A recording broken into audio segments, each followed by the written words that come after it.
Amigos, bueno, es un gran gusto saludarles y recibirles para este programa en el cual, en su segundo bloque, el debate a propósito de la discusión sobre la ley mayor, la ley de presupuesto, se dará entre los senadores, entre el diputado Gustavo Penades y Alfredo Asti.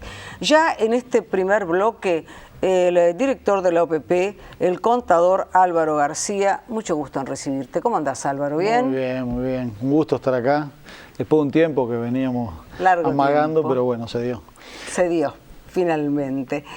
Álvaro, el Instituto Cuesta Duarte anunció que si no se aplican más impuestos, es imposible cumplir con el mensaje presupuestal. Empecemos por acá. Bueno, muy bien. No, Sonia, tú sabes que hace algunos días, también me gusta polemizar, no me gusta salir públicamente, pero me gusta marcar las cosas como uno entiende que son, ¿no? Y yo no voy a rehuir la pregunta, pero tampoco voy a alimentar ninguna polémica que después genere. Yo he estado viendo eso y lo he estado conversando con la gente del Cuesta Duarte, porque me gusta intercambiar, me gusta ir a fondo en los temas. Independientemente del proceso que se está dando a nivel presupuestal y que con todo gusto van a hablar después en el otro bloque, pero podemos hablar también. Estamos en una situación en la cual ya del año pasado, sobre fines del año pasado, pero sobre todo en este año se ha venido deteriorando. A nivel de región, notoriamente con el caso de Brasil, y a nivel de mundo, de países que están muy lejos de nosotros, como China, pero que están muy cerca comercialmente. Eso, digamos, da un marco general que implica determinada situación, las cuales hay que posicionarse de la manera que hay que posicionarse. En economía no hay cena gratis, como se dice, por lo tanto, cualquier movimiento que se realiza no es un movimiento que impacte en un solo sentido, sino que tiene efectos colaterales y puede tener efectos colaterales fuertes.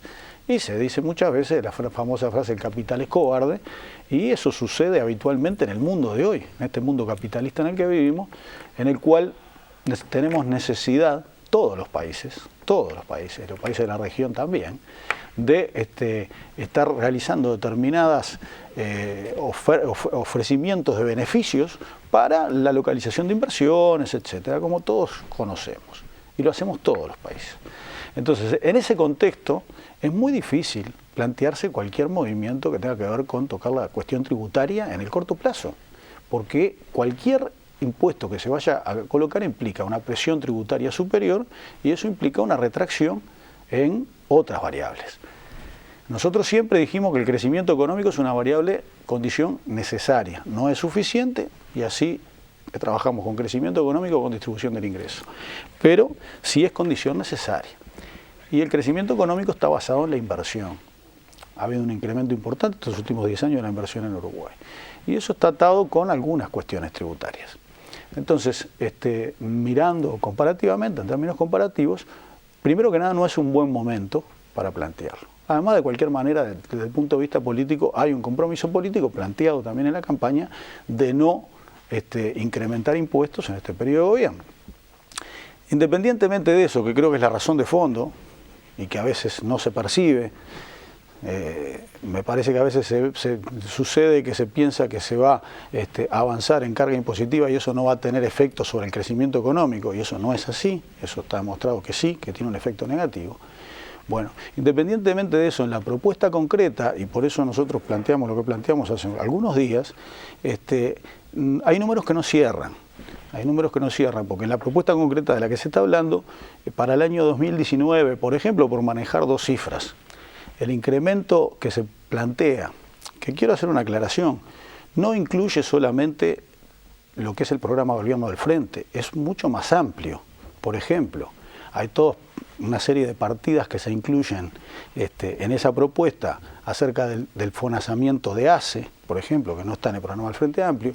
Hay propuestas que se realizan en cuanto a salario vacacional para todos los funcionarios públicos, que tampoco está en el programa del Frente Amplio, y otra serie de cosas, y se llega a un total de aproximadamente 2.150 millones de dólares. 2.150 millones de dólares adicionales para el año 2019. El planteamiento principal es básicamente recaudar impuestos para pagar eso, pero la misma propuesta aparece en el mismo documento, rascando de todos lados, para decirlo de alguna manera clara, una suma total de 450 millones. Hay una diferencia no explicada de 1.700 millones de dólares. Entonces, bueno, digamos, tenemos que trabajar con responsabilidad, tenemos que decir las cosas como son, tenemos que decir las posibilidades que existen, y en ese sentido está la propuesta presupuestal del gobierno planteada arriba de la mesa, que trata de contemplar la nueva situación económica, trata de contemplar la fortaleza que el país ha construido, trata de, en primer lugar, posicionarse y defender fuertemente las conquistas realizadas, y en segundo lugar es un presupuesto que no es de achique, es un presupuesto que es de agrande. A veces uno se asombra porque en Uruguay nos hemos acostumbrado tanto a ver la magnitud en términos reales, que yo he escuchado razonamientos en los últimos tiempos que apuntan directamente, por ejemplo, a no poner en un incremento salarial X, cuando se planteó el tema de los docentes, de los salarios más bajos, el incremento que da son unos 2.500 pesos, porque estamos hablando de salarios de 20, alrededor, para redondear, de alrededor de 20.000 pesos, que llevarían, bueno, la inflación más un 3,5 como estaba planteado. Sin embargo, en la discusión pública se hablaba de 700 pesos. ¿Por qué? Y bueno, no sé, se ve que se incorporó tanto el tema del incremento real a partir de la concientización, que creo que es buena, que la gente tenga de la inflación, de decir, bueno, son 700 pesos. Entonces, el panorama general es el mismo, digamos. La posición del Frente Amplio es la misma que los dos gobiernos anteriores, tratando de tener todas las variables yendo a la frontera máxima a la que se puede ir. Por último, para redondear, el planteamiento del presupuesto por los 2 años que vienen es porque estamos visualizando que la región va a estar complicada por 2 años, y al tener un panorama relativamente de incertidumbre mayor, la idea es, bueno, durante el año 2017, vía la rendición de cuentas, analizar cómo está la situación en ese momento y ver cómo se proyectan las variables en adelante. Álvaro, el director de Cuesta Duarte, que estuvo el miércoles pasado aquí en este programa, marcaba, entre otros elementos, por ejemplo, la no devolución a las franjas más altas de los reintegros por FONASA. Sí. Sí, forma parte de esos 450 millones, creo que son 100 millones que plantea la propuesta, de esos 450 millones que no llegan a cubrir de ninguna manera los 2.150 millones que se plantearon. Y marcaba también, porque los números tienen una fuerza, marcaba también el tema que es hoy el tema en el mundo, ¿verdad? O uno de los temas del mundo, el tema de las diferencias muy fuertes entre quienes ganan 15.000 pesos, que son en el Uruguay, ¿cuántos? 700.000, 800.000 personas aproximadamente. Sí, hay diferentes mediciones, Sonia, el PIT-CNT tiene una. Ya dejamos los 10.000 pesistas, estamos en 15.000 pesistas en este momento, y es mucha gente, sí. Y la perspectiva de quienes ganan 300.000 pesos o más, es decir, estaba planteando el tema de la abismal desigualdad entre muchos y algunos. Sí, el IRPF, si es a eso que se refiere, tiene franjas. A partir de la reforma del 2007, y la franja más alta está tributando niveles de 25% en este momento. Las alícuotas son alícuotas y se pueden manejar, pero los impactos que pueden tener esos movimientos son impactos que son relativos, porque digamos, ¿cuánta gente gana 15.000 pesos y cuánta gente gana 300? ¿Ah? Y cuánto, si usted ataca a la franja más alta, por más que de que siga agregando, digamos, imposición a eso, se puede lograr efectivamente. ¿Me explico? También se plantea en ese documento aumentar el impuesto a la renta. Yo le diría que en un momento económico como estamos ahora, el aumento del impuesto a la renta implica que hay una contradicción que no se analiza en ese documento, que es que sigue partiendo la base de que se crecería al 3% por año durante 5 años. Y si usted aumenta el impuesto a la renta, indudablemente no va a suceder eso. Álvaro, nadie quiere hacerse cargo del acuerdo para levantar la exoneración. Discúlpeme, Sonia, mire, a uno le gustaría dar muchas mejores noticias, obviamente, ¿verdad? Acá no hay ninguna postura de defensa de determinado sector o no sector, en absoluto. Al contrario, digamos, el Frente Amplio ha demostrado que con la política de crecimiento económico y distribución del ingreso ha ido lo más fuerte que ha podido en materia de, y todo el tiempo, inclusive en estas pautas salariales que se plantean ahora, hay un reforzamiento para los salarios más sumergidos, ¿verdad? De manera diferencial. Entonces, acá lo que hablamos es de responsabilidad y de plantear las posibilidades que existen. Y las posibilidades que existen en un mundo como el que vivimos. Y si hacemos determinados movimientos, no dar un paso para avanzar en un año y después dentro de 2 o 3 años tener que dar 3 pasos para atrás, ¿verdad? Eso me parece que es un tema fundamental, es un tema que el gobierno lo tiene muy claro. Cuando hace todo el proceso presupuestal lo hace pensando en eso. Yo le decía hoy, pensando en la defensa rajatabla que se hizo de las conquistas realizadas, de los incrementos de 50, 60% de salario real, de jubilaciones reales en los últimos años, y a la luz de la realidad actual, seguir aportando, mantener y seguir aportando en lo posible incrementos de retribuciones reales. Yo le preguntaba o le decía que nadie quiere hacerse cargo del acuerdo para levantar la exoneración a la contribución rural. ¿Cuál es su opinión? Bueno, muy bien. Vamos a ir al Parlamento el martes sobre este tema. Lo anunciamos públicamente. Usted sabe que un mes antes de la presentación del Poder Ejecutivo al Parlamento, o sea, el 31 de agosto, un mes antes, 31 de julio, la Constitución prevé que se tiene que resolver, tiene que haber una propuesta del Congreso de Intendentes y de la Comisión Sectorial de Descentralización, de la cual forman parte 6 intendentes y 6 ministros de Estado, al Poder Ejecutivo para la distribución de los recursos que la Constitución prevé que le corresponden a los gobiernos subnacionales, digamos, tanto departamentales como municipales. Eso es un mes antes. En ese trabajo, la gente nuestra, la Dirección de Descentralización de la OPP, trabajó fuertemente, conjuntamente con los intendentes. Los intendentes presididos por el intendente Sergio Botana, quien planteó todo el tiempo, pese a que discutimos bastante, una postura acuerdista de llevar adelante un gran acuerdo, y yo creo que logramos un gran acuerdo. Y lo hemos dicho y lo vamos a estar conversando en el Parlamento el martes. Un gran acuerdo donde se incrementan los recursos vistos globalmente, y dentro de ese paquete de gran acuerdo hubo muchas propuestas, como existen durante un tiempo que se negocia, ¿verdad? Que es poco tiempo de negociación, porque los intendentes tomaron pose, si no me equivoco, el 10 de julio.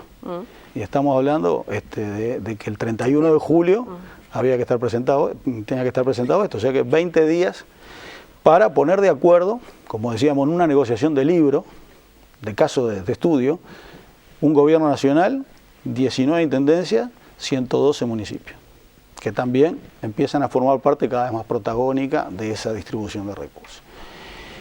Nosotros con un principio fundamental que es cumplir con la ley de descentralización. Este es un tema crucial para el presidente de la República, para el Frente Amplio, avanzar en materia de descentralización política, de gobierno de cercanías, y la ley prevé que el 10% de los recursos nacionales, de estos que se reparten, tiene que ir a los municipios.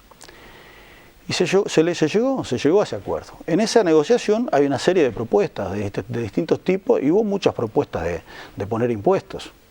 Y en general las propuestas viniendo de los intendentes. Y en el paquete general se propuso el levantamiento de esta exoneración del año 2000-2001, que implica un 18% de la contribución inmobiliaria rural que existía desde aquel momento, cuando, bueno, había determinados valores de la tierra y hoy hay otros valores de la tierra diferentes, ¿verdad? Entonces, en el marco de la propuesta general, ese fue uno de los puntos en los cuales fue aprobado por el Congreso de Intendentes, fue aprobado por la Comisión de Descentralización y esto va al Parlamento para la decisión. Es uno de los artículos que está planteado hoy y esa es la historia que sucedió. Álvaro García, ¿qué quiso decir cuando dijo hay que erradicar la lógica de la estatua viviente? ¿Qué significó eso? Mire, Sonia, yo creo que todo el mundo, toda la gente ve, principalmente a los que nos toca estar en el sector público, sí, de que no es necesario muchas veces gastar más, que es necesario gastar mejor, gastar diferente. Uno lo ve en una casa, lo ve en el sector público, lo ve en una empresa, lo ve en todos lados. Y pasa por ahí, y uno a veces ve, y no quiero ser injusto, pero hay casos en los cuales sí se ve, que aparentemente para empezar a conversar, para hacer algún cambio, hay que pagar más, ¿verdad? Y muchas veces eso no es así, la gran mayoría de las veces, diría yo, no es así. A la gente ya se le paga para cumplir determinadas tareas que están previstas y que son su obligación, ¿verdad? Entonces, la lógica de la estatua viviente es las estatuas de los parques, las que están vestidas de blanco. Para que se mueva, ¿usted qué hace? Le pone una moneda, ¿verdad? Y ahí se mueve. Y sin embargo, no debe ser así, digamos, porque uno lo percibe diariamente, que hay un montón de cosas que se pueden hacer con los mismos recursos que estamos haciendo, convencidísimo. Yo he puesto un ejemplo hace poco, cuando empezamos a hablar de austeridad y del cuidado de los recursos, y la mejor aplicación de los recursos, se malentendió, ¿verdad? Y en algunos casos, algunos compañeros inclusive nos mandaron mensajes y todo eso, ¿cómo es esto? ¿Ajuste? No, no es ajuste, no es gastar menos, al contrario, yo acabo de decir que es un presupuesto de a grande, no de a chique, ¿verdad? Pero también, además de poner más recursos, hay que gastar mejor. Le voy a poner un ejemplo. Se muda mi madre, se mudó, una señora mayor que vive sola, al lado de una escuela. Voy a visitarla los fines de semana, la primera vez, un sábado al mediodía, todas las luces del patio de la escuela prendidas. Sol radiante. Digo, qué raro, mira, se olvidaron de apagar las luces. Voy al siguiente fin de semana, domingo, exactamente lo mismo. Mi madre, que es una señora jubilada, tiene tiempo, sin decirme nada, fue y habló con la directora. Y las luces ahora se prenden a las 7 de la tarde, cuando oscurece. Yo no sé qué había sucedido ahí, pero digamos, es un pequeño ejemplo y me puede decir muy menor. Pero si este ejemplo cunde, porque yo creo que hay un tema hasta de valores de la sociedad uruguaya, ¿no? Yo creo que estos últimos años el país ha avanzado mucho en materia económica, ha crecido, pero nos damos cuenta que lo material no alcanza con cambiar un montón de cosas más, que hay un montón de cosas que también son culturales. Y en esos procesos me parece que hay que rescatar algunas cosas, la cultura del ahorro, la cultura del cuidado de lo que se hace, ¿verdad? Y en ese sentido va la metáfora esa que aplicábamos. En ese sentido, ¿cómo piensan manejar, si es que dentro del gobierno se comparte la noción de la estatua viviente, cómo piensan manejar la comunicación para ese cambio cultural? Porque usted está hablando de un cambio cultural. Sí, señora. Que, como todo cambio cultural, es dificultoso, ¿verdad? Entonces, yo creo que hay una cuestión que viene desde el más profundo sentimiento de izquierda, mire, se lo voy a decir así, y se aplicó en procesos revolucionarios importantes, y es el del ejemplo. Entonces me parece que ahí es importante aplicar el ejemplo, y a todo nivel, no solo a nivel del Estado, digamos. Yo a veces veo la sanción social, por ejemplo. Yo creo que la hemos perdido, ¿verdad? Todos estamos muy conscientes acerca, por ejemplo, del cuidado del medio ambiente. Pero sin embargo uno ve gente por la calle que con total impunidad abre la ventanilla de un auto, de un ómnibus, lo que sea, tira un papel para afuera. Y es una cosa que es muy menor, pero que en realidad, sumada, hace la diferencia, ¿verdad? Por eso mantengo la pregunta y casi el desafío para el gobernante, ¿no?, que ha dicho esto de la estatua viviente. en el sentido de la responsabilidad de una comunicación y la creación de una cultura, porque estamos ya en el tercer gobierno nacional de izquierda, además de lo departamental. Álvaro, la educación se lleva... Ahora, son procesos, discúlpeme Sonia, ¿Sí? son procesos que también se dan en las sociedades, estos culturales, más largos y diferentes que los tiempos políticos, de cambio de partidos políticos. Sí. Yo creo que son cosas más de raíz. Digo, uno como hombre de izquierda le parece muy importante trabajar esto. Pero, digamos, también son cambios sociales genéricos y muchas veces hay cosas que son importadas. Hay cosas en las cuales es una evolución mundial, ¿verdad? De modas o de cuestiones que afectan indudablemente al país, ¿no? En sus más diferentes aspectos, desde los económicos hasta los sociales. Las comunicaciones son cada vez más amplias, más generales, y todo eso trae cosas muy buenas y a veces trae cosas muy malas. Sin duda. Del mismo modo que no es lo mismo, pero del mismo modo en que cuando se tomó la decisión de instalar el cigarrillo es perjudicial para la salud, en esta sociedad, primer gobierno de Vázquez, se va a trabajar para... Esto se transformó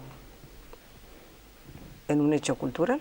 Hoy la sociedad lo tiene asimilado. Totalmente. Por eso es que viene el desafío que yo le planteo. Mire, esas cosas son las que nos tienen que impulsar. Hay cosas que son asombrosas en materia de cambios culturales. Yo ahora vengo, hace un rato, se inauguró la Cámara de Comercio y Negocios de LGBT, lesbianas, gays, bisexuales y transexuales. Y la verdad que me vino a visitar esa gente el otro día con un entusiasmo muy grande. Y hacíamos alguna reflexión conjuntamente, decíamos, bueno, qué distintas que eran las cosas para uno mismo, me pongo ahí en primer lugar, para uno mismo, qué distintas eran las cosas hace unos 20 años, 10 años. Y cómo se van dando procesos en la sociedad en la cual uno va asimilando cambios importantes, cambios que parece que no van a cambiar nunca, pero que sin embargo, por ejemplo, por supuesto que los procesos de las leyes de la Agenda de Nuevos Derechos ha ayudado, ¿verdad?, a incorporar, que no son todo, pero lo del cigarrillo creo que es algo similar. ¿Cuánto pensábamos de nosotros? ¿Y esto se va a poder aplicar? ¿Se aplicará? ¿Llegará a realizarse? Yo creo que hubo una sola sanción, no sé, debe haber habido más, pero por lo menos masivamente conocimos una que fue en su primer momento, una situación de rebeldía. Sí. Y después la gente creo que se ha concientizado fuerte. Entonces me parece que ahí está, digamos, la fuerza está en la gente, ¿no? La fuerza está en la gente. Yo creo que hay cambios que pueden parecer muy difíciles, que tienen que ver con valores, con lo humano, pero que hay demostraciones, como estos ejemplos que poníamos ahora, que la sociedad cambia. Sin complementando, no contraponiendo, ¿no?, pero complementando, la fuerza está en la gente, pero el liderazgo es importante, porque en el caso del cigarrillo hubo una situación de liderazgo. ¿Me permite una cosita? No, voy a pasar un aviso. Sí. Cortito. No sé cuánto tiempo tenemos, pero nosotros estamos creando en la OPP en este periodo la Dirección de Planificación. Queremos devolverle al país la visión de mediano y largo plazo. Queremos salir del país de las urgencias, del país de lo inmediato. Queremos mirar más a mediano y largo plazo. Queremos decir, bueno, ¿dónde queremos llegar? Por ejemplo, en materias económicas, pero también en materias sociales, en educación, por ejemplo.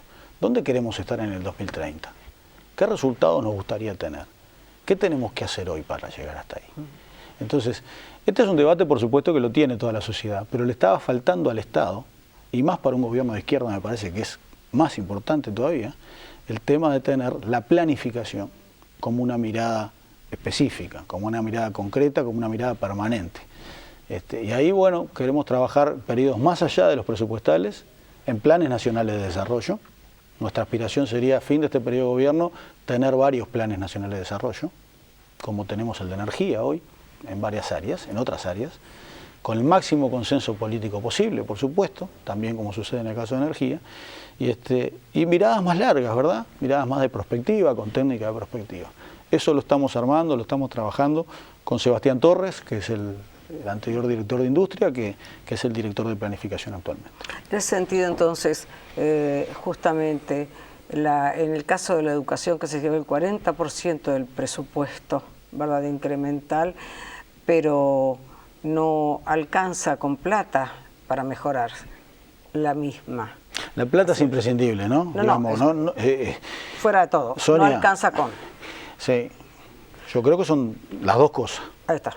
En todos los órdenes de la vida, ¿verdad?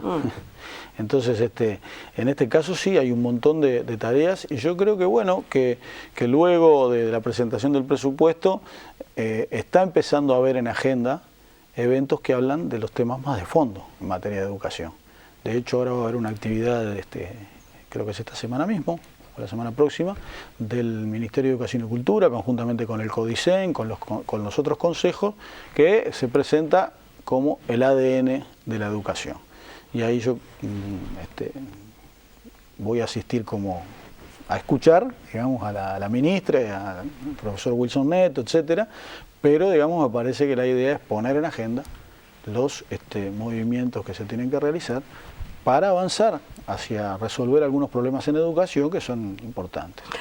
Álvaro, en estos poquísimos minutos, ante la devaluación en Brasil, la venta de dólares del BCU, la desaceleración china, ¿cómo queda nuestra competitividad, aunque usted ya ha adelantado que el panorama no es demasiado auspicioso?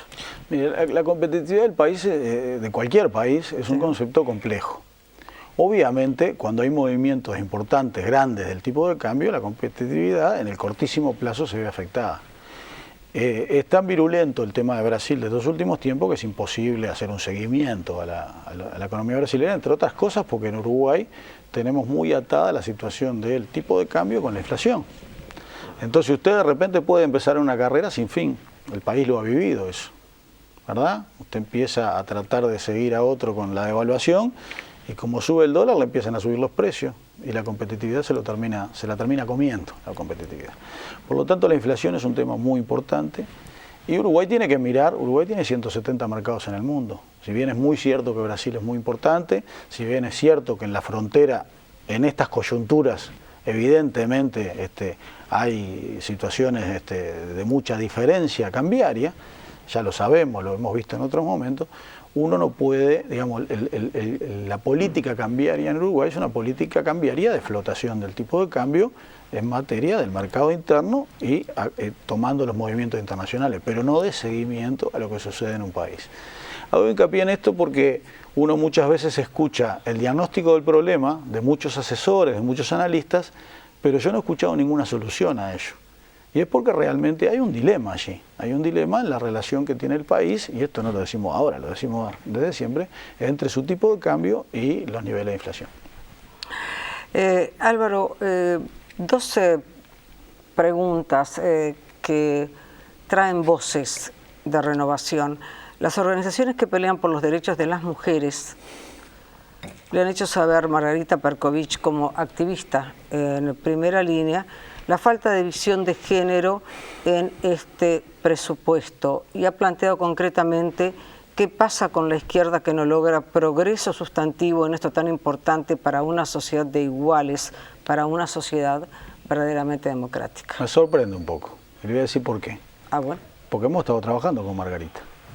Yo traigo su voz. Sí, el problema de género es un problema permanente, ¿no, Sonia? Sí. Pero eso es una lucha permanente y creo que no es un tema de las mujeres, es un tema de todos, ¿verdad? Yo quiero vivir en una sociedad donde haya igualdad de género. Como decía Paulo Freire cuando le preguntaron en su momento, ¿usted es machista? Paulo Freire, ¿no? Gran pedagogo brasileño.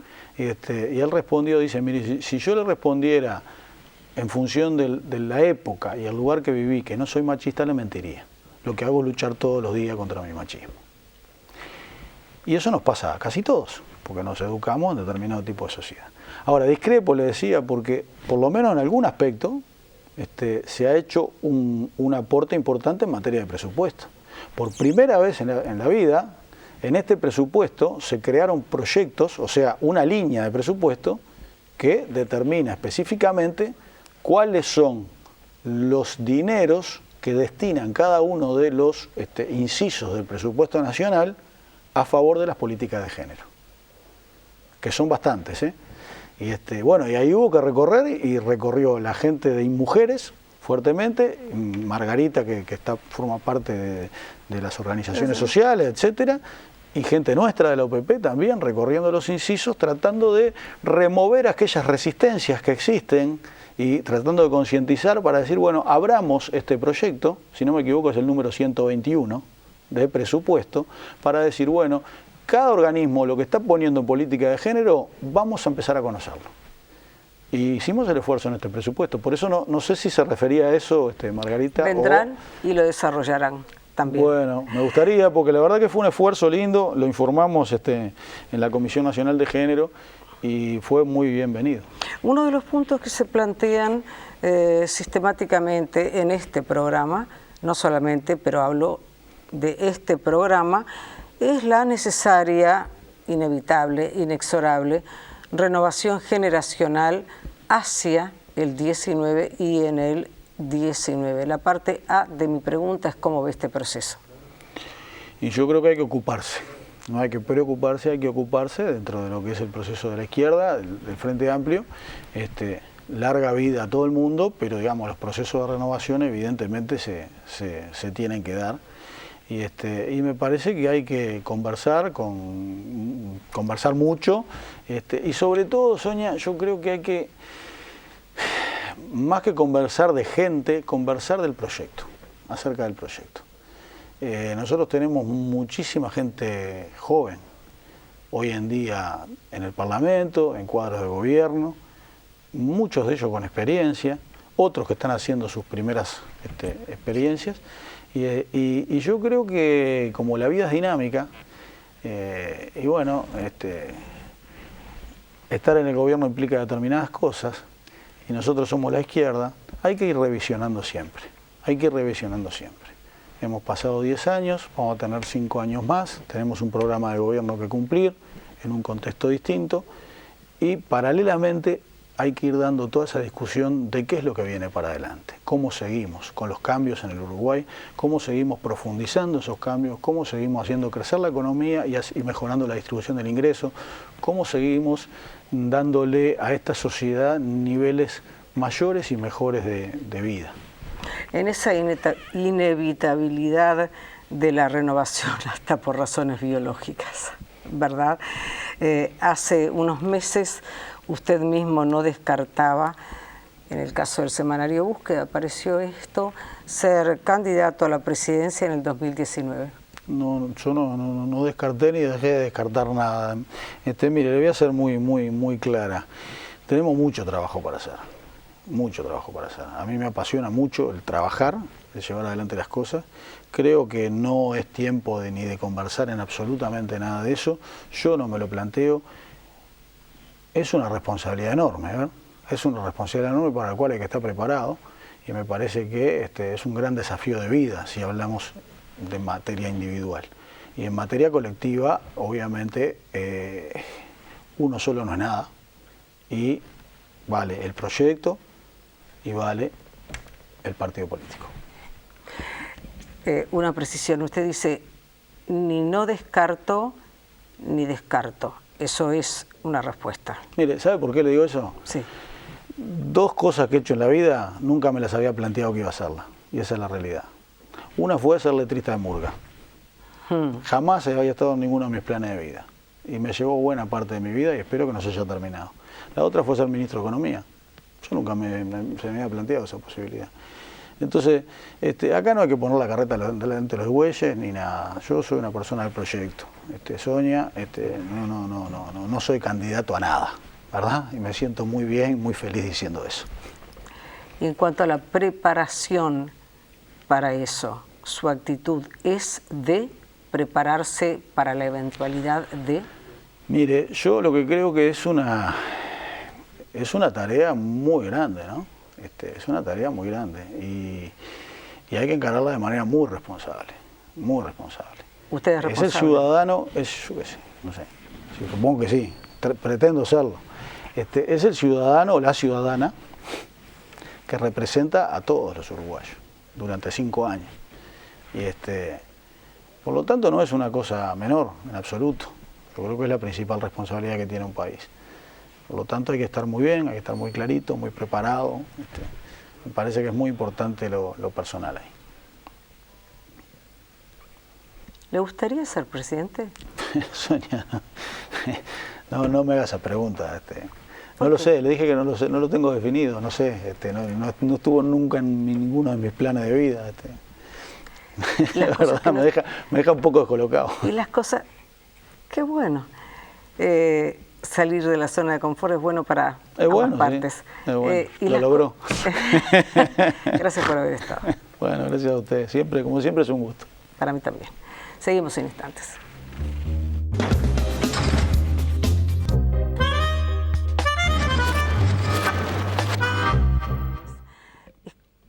Para mí es un gran gusto recibir a los diputados Penades y Asti a propósito de esta discusión de la ley mayor, de la ley de presupuesto.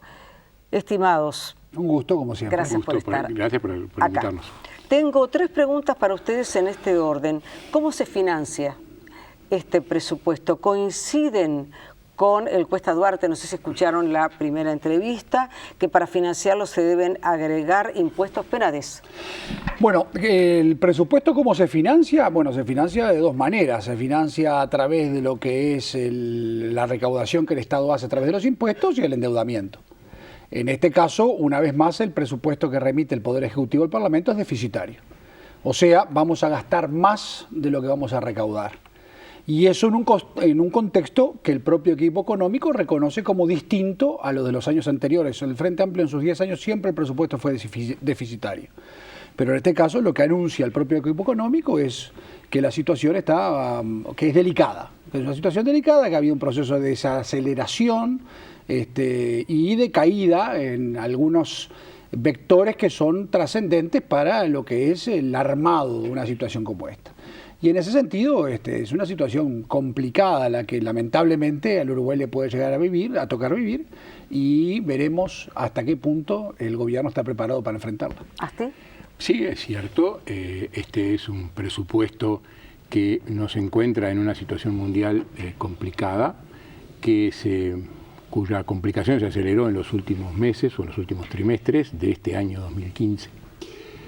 Y que el presupuesto, el equipo económico, el gabinete, el presidente de la República, hicieron todo un proceso de toma de decisiones para presentar este presupuesto, en el cual hay que combinar el cumplimiento de los compromisos electorales con la prudencia fiscal. Combinar a su vez la prudencia con audacia, porque obviamente hay que ser audaz para avanzar, como lo hemos hecho en estos 10 años, hacia un país con crecimiento con equidad. Y eso nos ha diferenciado un poco, nos ha desacoplado del resto de la región. Y en eso es que confiamos, en las fortalezas que hemos ido construyendo en estos 10 años, tanto desde el punto de vista financiero, fiscal, comercial y fundamentalmente social. Eso nos permite ser proactivos en este caso, no ir a un presupuesto de achique como nos recomienda la oposición, porque si hiciéramos recortes, ¿a dónde recortaríamos? En los rubros que son más importantes: educación, salud, seguridad, políticas sociales. Nosotros nos planteamos con este escenario tan adverso el Sistema Nacional de Cuidados. Es una agenda, es parte de la agenda de derechos. Entonces, cuidado cuando se dice que hay que gastar menos. ¿En qué? ¿Penades? Lo sorprendente es que acaba de irse el director de la Oficina de Planeamiento y Presupuesto, y en sus afirmaciones dice que una de las cualidades de un Estado es el ahorro. Bueno, esa cualidad el gobierno del Frente Amplio no ha tenido, y el ahorro no existe, el presupuesto es absolutamente deficitario. Pero además de eso, yo le podría decir, y el diputado Asti lo sabe, porque conoce el presupuesto como yo, que hay un sinnúmero de ítems en donde perfectamente se podría gastar menos sin tocar ni la educación ni las políticas sociales. Y además me alegra mucho, el propio director de la Oficina de Planeamiento y Presupuesto aquí acaba de hablar de algo que la oposición viene hace 10 años hablando, el Partido Nacional en especial, que es la calidad del gasto. O sea, no es gastar, el sinónimo de gastar más no quiere decir que se gaste mejor. Hoy parece ser que el gobierno, después de 10 años, se ha empezado a dar cuenta de esa situación y entonces el ejemplo que él ponía de la escuela con las luces prendidas, en el Estado lo vive a diario en un sinnúmero de cosas. Pero además, en un contexto tan delicado como el que nos está tocando vivir, los ejemplos que desde el Poder Ejecutivo se empiezan a dar no son los mejores. Ingreso de funcionarios, creación de cargos de particular confianza, aumento de los salarios de esos cargos. Le voy a poner un ejemplo que parecía hasta irrisorio. El director de la Oficina de Planeamiento y Presupuesto nos acaba de informar aquí en tu programa que va a crear la Dirección de Planeamiento de la OPP. O sea, la Oficina de Planeamiento y Presupuesto crea su propia oficina de planeamiento, por supuesto que con cargo de particular confianza, auto oficial, etcétera, etcétera. Dice el director de la Oficina de Planeamiento, eso lo vamos a crear para planificar el Estado hacia el 2030, al 2030. Esa misma explicación nos la dio el Ministerio de Defensa Nacional, que crea en el Ministerio de Defensa Nacional una oficina también de asuntos estratégicos, con cargo de particular confianza, con auto oficial, con salarios de más de 100.000 pesos, para estudiar lo mismo. Entonces, eso se repite sistemáticamente en todo el Estado. Y es ahí donde yo me animaría a recomendarle al diputado Asti una cantidad de recortes que se podrían hacer sin tocar las políticas sociales, ni la educación, ni la seguridad, en donde sí también hay que incluir un nuevo argumento que es el de la calidad en el gasto. Asti. Ese recurso de que siempre es, hace 10 años que lo venimos escuchando, 11 años en realidad que lo venimos escuchando, de los cargos de particular confianza. Son cientos. Cuando hablamos de presupuestos de educación, de salud, de seguridad, estamos hablando de decenas de miles de funcionarios públicos. Los cargos de particular confianza tienen una característica, entran y salen con el jerarca que los designó. Y hacen trabajos que si no, igual se harían con personal con los mismos sueldos, pero que quedarían en el Estado, hagan o no haga bien las cosas, quedarían en el Estado. Limitar todo el análisis presupuestal a el tema de los cargos de particular confianza parece tan mínimo, tan menor, que es realmente, entonces decimos, bueno, entonces debemos estar haciendo muy bien las cosas para que solamente se preocupen de los cargos de particular confianza. Tengo una pregunta. Gustavo, ¿tú te referías exclusivamente a los cargos de particular confianza? No, a los cargos de particular confianza hay un sinnúmero de cargos que también en este presupuesto se empiezan a presupuestar. Pero en el escenario, Sonia, en un escenario en el que lamentablemente una pregunta, ¿eh? Sí, las proyecciones que el Poder Ejecutivo hace son no la de un país que crecía al 5.3 del Producto Bruto, sino un país en el que va a crecer a menos de la mitad. A ver, Sonia, el Poder Ejecutivo presenta, creo que es la primera vez en esto, por lo menos en este tercer presupuesto de los gobiernos del Frente Amplio, una reducción significativa del rubro cero. El rubro cero es precisamente las retribuciones personales en la Administración Central. Y ahí sí bajan todos, bajan fuertemente el Ministerio de Economía y Finanzas, fuertemente Presidencia y prácticamente todos los ministerios en menor cantidad porque pueden tener menor posibilidad. Y es cierto, hay creación de cargos, pero sin costo presupuestal. Son todos con reasignaciones internas dentro de cada uno de los incisos. Y en general, en la Administración Central, hay una rebaja importante. Eso no se menciona en ese paquete que se habla de gastos innecesarios o superfluos, o que son los que explican el déficit. El déficit lo explican que el Frente Amplio decidió políticamente dar los presupuestos, priorizar la salud, priorizar la educación. En esta situación, dentro del gasto discrecional que puede aumentarse, que se aumenta, pese a todo este escenario negativo, el 40% va para la educación. Eso no es lo que debemos resaltar. ¿Me permites en ese sentido plantear mi segunda pregunta? Desde el oficialismo que tú integras, definen el mensaje presupuestal de izquierda. ¿Es a esto a lo que te estabas refiriendo recién o empezabas a referirte recién? Me refiero a que las prioridades están marcadas en función de un programa de gobierno, que es un programa de izquierda, y que se va cumpliendo, en este caso, con un despliegue en los primeros 2 años. ¿Por qué? Porque la situación de incertidumbre internacional que tenemos nos hace prever que en 2 años esa incertidumbre puede por lo menos diluirse, y entonces poder, dentro de 2 años, mediante el mecanismo constitucional de las rendiciones de cuentas, bueno, ver cómo estamos como para seguir desplegando en el resto del periodo de gobierno, pero con importantes señales y concreciones de aumentos. Y una cosa que lo hablaban antes con Álvaro García, no alcanza con dar solamente más dinero. Es necesario, absolutamente necesario. No hay posibilidades de desarrollar procesos educativos, de salud, de seguridad sin dinero. No es suficiente. Hay que mejorar la calidad de la gestión. Penales. Será un presupuesto de izquierda. Ahora, este presupuesto se privatiza en una cantidad enorme de cosas. Por ejemplo, la participación pública-privada en la construcción de obras es un tema que se da. Para que todos los televidentes tengan claro, el Ministerio de Transporte y Obras Públicas, con fondos propios en el quinquenio, prevé construir 130 kilómetros de carretera. El resto lo va a hacer con la participación público-privada. Pero el privado que participa en esto, se imaginarán que no participa por generosidad, participa porque busca de esto ganar dinero, y así está bien que lo hagan, pero eso es lo que se olvidan de reconocer en la izquierda. El ejemplo más claro lo dio el ministro de Transporte y Obras Públicas, que anunció que a la Corporación Vial del Uruguay se le van a trasladar 1.000 kilómetros más de carretera para mantener. La Corporación Vial del Uruguay fue creada durante un gobierno del Partido Colorado. El Frente Amplio votó en contra. El ministro Rossi interpeló en aquel momento al ministro Cáceres por este tema. Hoy transfieren a ese sistema 1.000 kilómetros más de carretera.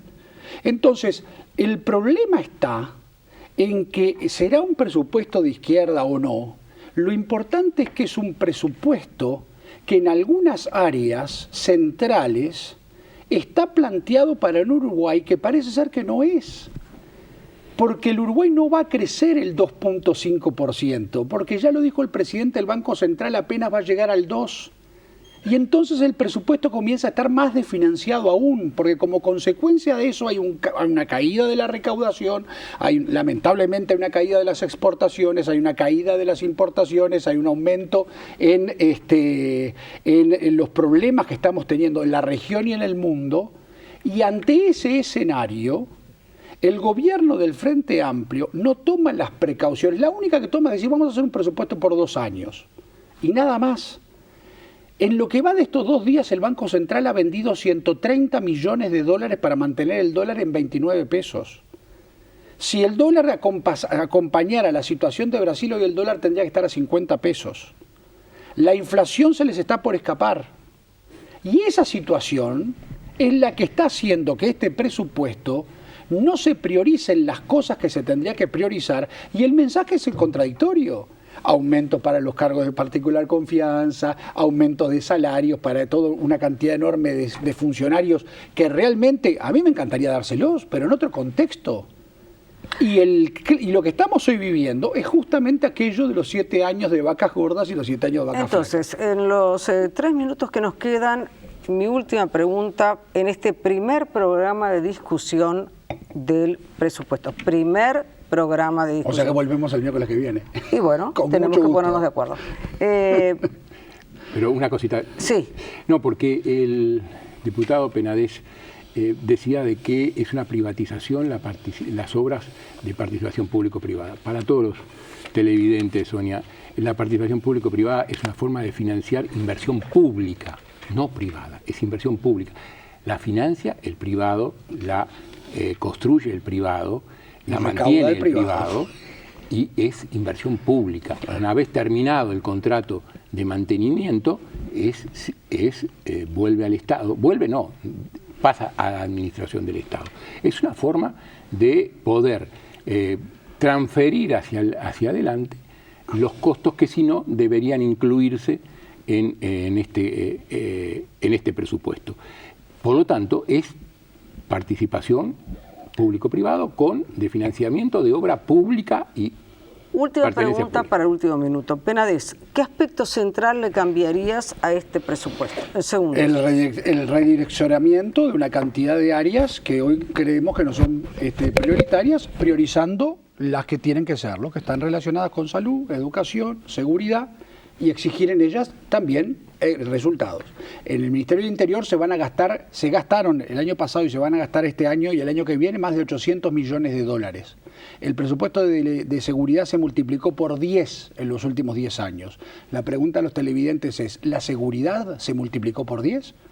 La educación es innegable el presupuesto que ha tenido, en el lío en el que estamos metidos con el tema de la educación. Y así sucesivamente. Esa es la demostración más cabal que más dinero no es sinónimo de mejor calidad en beneficio de la gente. Y lo termina pagando la gente, porque estas cosas, si no, se cortan siempre por el lado más fino, que es la población. Este es un presupuesto, como decíamos, que va a continuar un país en crecimiento, que busca un país en crecimiento, un crecimiento con equidad. Los agoreros del desastre, que no son de ahora. Recordemos que, lo veíamos en un programa anterior, muy cercanos, dirigentes muy cercanos al diputado Penades, antes de las elecciones del 2009 decían que estábamos en crisis y que esperaban a los inversores a que hubiera elecciones porque allí entonces podrían invertir con mayor seguridad. Por suerte los inversores y el electorado no le hizo caso y continuamos con el desarrollo, creciendo al 5 y pico %, cosa que nunca se hizo en periodos anteriores.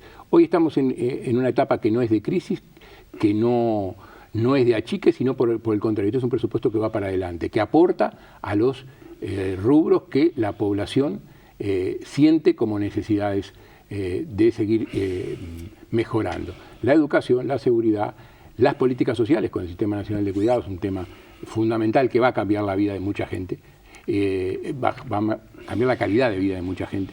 Y eso son las apuestas a seguir creciendo, pero creciendo incluso en situaciones de riesgo mundial como el que estamos teniendo. Uruguay ha seguido creciendo cuando otros países de la región, ¿por qué no devaluamos como Brasil? Porque Brasil está en crisis y nosotros no estamos en crisis. Agradezco a ambos que hayan estado esta noche en esto que yo llamo el comienzo de la discusión de la ley fundamental, ¿verdad? O de la ley más importante. Y le pido a Penades que me reitere lo que decía Wilson Ferreira por algo que yo decía. Qué mal dicho. Yo señalaba al comienzo lo que significa el poder y la responsabilidad de dos representantes en la discusión de este presupuesto, del presupuesto que a todos nos concierne. Y tú me decías algo que Wilson señalaba, ¿qué era? Wilson siempre le decía a los parlamentarios más jóvenes que ingresaban por primera vez al Parlamento que tenían que estar por lo menos un periodo en las comisiones de presupuesto y Hacienda porque por ahí se conocía realmente la dimensión del Estado. Gracias por eso, por haber estado. Un gusto. Muchas gracias. Señores, el próximo miércoles, 22 horas, nos reencontramos.